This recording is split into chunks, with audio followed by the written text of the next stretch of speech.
데일 카네기 인생 경영론. 내가 먼저 나를 믿어야 한다. 서머신 몸. 역대 가장 훌륭한 연극을 꼽으라면 당신은 무엇을 들겠는가? 뉴욕의 연극계를 선두하는 비평가들이 비밀 투표로 역대 가장 훌륭한 연극 10개를 선정했을 때 1위의 영예는 300년도 더 된 고전 햄릿에게 돌아갔다. 그 다음 자리는 맥베스도 리어 왕도 베니스의 상인도 아닌 비였다. 성욕과 종교에 대한 소란스러운 내용을 담은 연극인 비는 남태평양에서 성욕과 종교 중 어느 한쪽이 사라질 때까지 싸운다는 서머신 몸의 동명 단편 소설을 연극으로 각색한 것이다. 비 소설은 서머신 몸이 1921년에 발표한 단편이다. 실화를 바탕으로 한 소설로 인생의 향락을 추구하는 미국 출신 미녀 매춘부 세디 톰슨과 성욕을 억압해야 한다고 믿으며 그녀를 교화하려 했던 스코틀랜드 출신 선교사 데이비드 사이에 벌어지는 갈등을 다루었다.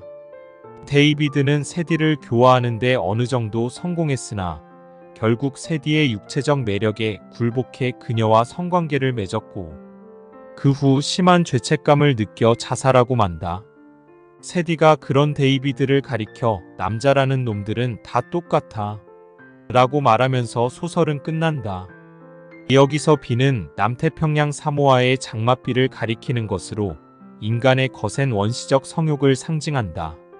서머신 몸은 비로 4만 파운드를 벌어들였다. 하지만 그 희곡을 쓰는 데는 5분조차 걸리지 않았다. 그는 원래 세디 톰슨이라고 하는 단편을 썼으나 흡족하게 여기지 않았다. 하지만 어느 날 시인 존 콜턴이 그의 집을 방문해 하룻밤 머물렀고 잠들기 전에 읽을 것을 달라고 요청했다. 이때 서머신 몸은 세디 톰슨의 교정쇠를 넘겨주었다. 콜턴은 그 이야기에 푹 빠졌다. 심지어 전율마저 느꼈다. 그는 침대에서 나와 바닥을 서성이며 그 이야기를 연극으로 만들어 보면 어떨까 상상했다. 아주 멋지고 오래가는 연극이 될 것이었다. 다음 날 아침 그는 서머신 몸에게 달려갔다. 이 이야기는 아주 대단한 연극이 될 겁니다. 밤새 그걸 생각했다고요. 잠들기 전에 읽으라고 이걸 주셨다고요? 웬걸요? 한숨도 못 잤습니다. 하지만 서머신 몸은 딱히 깊은 인상을 받지 못했다. 연극? 그가 거친 영국식 억양으로 물었다. 그래. 그렇지만 좀 변태적인 연극이 되지 않겠나?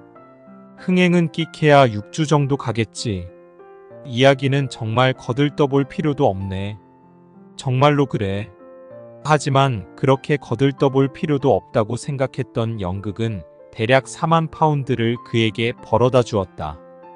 극본이 완성되었을 때 여러 제작자가 연출을 거부했다. 그들은 실패를 자신했다. 그러다가 샘 해리스가 연출 제안을 받아들였고 그는 진 이글스라는 젊은 여배우를 주연 배우로 내세우고 싶어 했다. 하지만 대리인은 그 추천을 반대했는데 이름이 더 알려진 배우를 쓰고자 했다. 긴 우여곡절 끝에 진 이글스가 세디 톰슨 역을 맡아 열연하자 브로드웨이의 센세이션을 일으키며 일약 스타로 떠올랐다. 그녀는 극장을 415번이나 관객으로 가득 채우며 공연을 대성공으로 이끌었다. 서머신 몸은 인간의 굴레에서 달과 6펜스, 인생의 베일 같은 많은 유명한 장편소설과 수십 편의 성공적인 극본을 썼다. 하지만 가장 유명한 연극비의 극본은 자신이 직접 쓰지 않았다. 몇몇 사람은 그를 천재라고 부른다.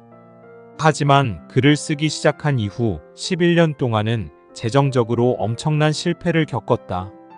생각해보라. 장차 작가로서 20만 파운드를 벌게 될 그였지만 단편과 장편 소설을 쓴 첫 11년 동안은 고작 매년 100파운드를 벌었을 뿐이다. 때로 수입이 시원치 않아서 배를 골았고 월급을 받는 편집일을 하려고 했지만 일거리를 주는 데도 없었다.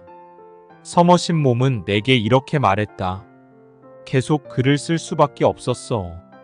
나를 취직시켜주겠다고 하는 데가 아예 없었거든. 당시 친구들의 말 맞다나 써머신 몸이 글을 쓰는 일은 바보같이 보이기에 충분했다. 의과대학을 졸업해 의사 자격증이 있는 그였기에 친구들은 소설 쓰기는 그만두고 개업하라고 야단이었다. 하지만 그는 영문학 역사에 자기 이름을 크게 새기겠다는 확고한 결의를 지니고 있었다. 어떤 것도 써머신 몸을 문학 이외의 다른 방향으로 돌려놓을 수 없었다. 믿거나 말거나로 유명해진 로버트 리플리는 한때 내게 이렇게 말했다. 10년 동안 무명으로 노예처럼 일한 사람이 10분 만에 유명해졌지. 그런 일이 리플리와 써머신 몸 모두에게 일어났다. 써머신 몸이 처음으로 기회를 얻게 된 경위는 이러하다. 누군가의 연극이 런던 연극 무대에서 실패했고 극장주는 그것을 대체할 다른 작품을 찾아 돌아다녔다. 극장주는 히트작을 찾는 것이 아니었다. 리허설에 들어갈 진짜 연극을 찾기 전까지 일정 기간만 떼어줄 정도만 된다면 평범한 것이라도 무방했다. 그는 원고를 처박아둔 책상을 뒤졌고 써머신 몸의 연극 대본 하나를 끄집어냈다. 프레더릭 부인이라는 대본이었는데 무려 책상 서랍에 1년 동안이나 잠자고 있던 것이다. 그는 이미 과거에 원고를 읽은 적이 있었고 대단치 않다고 여기고 방치해둔 상태였다. 그것이 평범한 수준인 것은 분명했지만 그래도 몇 주 정도는 버텨줄 수 있을 것 같았다. 그리고 대체 작품으로 연극에 올렸을 때 기적이 벌어졌다. 프레더릭 부인이 어마어마하게 성공한 것이다. 런던의 거리서 그 연극 이야기를 하지 않는 사람이 없었다. 오스카 와일드의 재기 넘치는 극중 대화 이후로 이 작품만큼 영국 사람들의 흥미를 돋운 연극은 없었다. 즉시 런던의 모든 극장주는 써머신 몸에게 극본을 달라고 달려들었다. 어제까지 파리만 날리던 극작가에게 작품이 없냐는 문의가 쇄도했다. 그는 예전에 써두었으나 팔리지 않던 원고를 책상 서랍에서 하나씩 꺼냈다. 몇 주 뒤 극본 3개는 3군데의 극장에서 만석으로 공연되었다. 저작권 수익이 마치 황금 홍수처럼 쏟아져 들어왔다. 출판사들은 어떻게든 이 새로운 천재의 작품을 받아내려고 애썼다. 사교계는 앞다투어 그에게 초대장을 보냈다. 무명으로 11년의 세월을 보낸 끝에 써머신 몸은 일약 귀하신 몸이 되어 메이페어 고급 주택가의 응접실에서 런던의 네로라 하는 유명 인사들 사이에 끼어 건배를 하게 되었다. 자신은 오후 1시 이후에 글을 쓰지 않는다고 써머신 몸은 내게 말했다. 그는 오후에는 뇌가 마치 죽어버린 것 같다고 했다. 그는 지중해 연안 코트다주르의 무어풍 별장 꼭대기에 있는 펜트하우스에서 글을 썼다. 글을 쓰기 전에는 1시간 동안 파이프 담배를 즐기면서 철학책을 읽었다. 독일의 프랑스 침공을 피해 미국으로 건너간 이후는 사우스캐롤라이나주의 농장에서 계속 글을 썼다.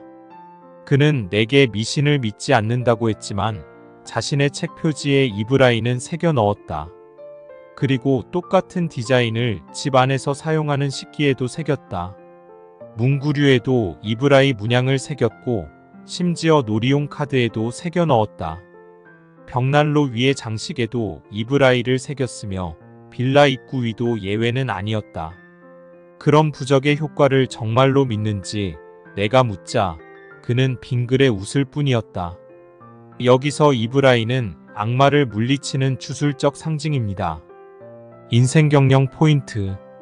써머신 몸은 런던의 의과대학을 졸업해 의사 자격증이 있었으나 작가로 성공하길 꿈꾸었다. 그는 의사 수련 시절에 런던의 빈민가인 램버스 구역을 왕진 다녔는데 이때 그곳의 빈민 생활을 기록한 램버스의 라이자라는 처녀작을 썼다. 그것이 호평을 받자 작가가 되려는 마음은 더욱 커졌다. 그러나 의사 노릇을 포기하고 문필업에 진출해보니 성공이 그리 쉬운 일은 아니었다. 처녀작이 어느 정도 인정받기는 했으나 그 다음부터 아무도 그의 작품을 출판해주려 하지 않았던 것이다. 문제는 여기서부터다. 그는 마치 자기 열정이 얼마나 되는지 시험당하는 것 같았다. 마음이 약했다면 의사 자격증까지 있으니 의사 생활로 되돌아갔을 것이다. 그러나 몸은 자기 재능을 믿었다. 자기가 스스로 믿어주지 않으면 세상 누구도 믿어줄 수 없다고 생각했다. 그래서 기회가 오기를 기다리며 끈질기게 글을 썼다. 팔리지 않을 것을 알면서도 절망감을 억누르며 계속 글을 썼다. 그러던 어느 날 우연히 기회가 찾아왔다. 그의 작품이 대타로 공연되던 날이었다. 그 후 대성공을 거두어 그 다음은 누구나 알게 되었다. 자기 능력을 믿고 공궁한 한때를 견디며 기회를 기다리는 것. 이것이 그가 성공할 수 있었던 이유다.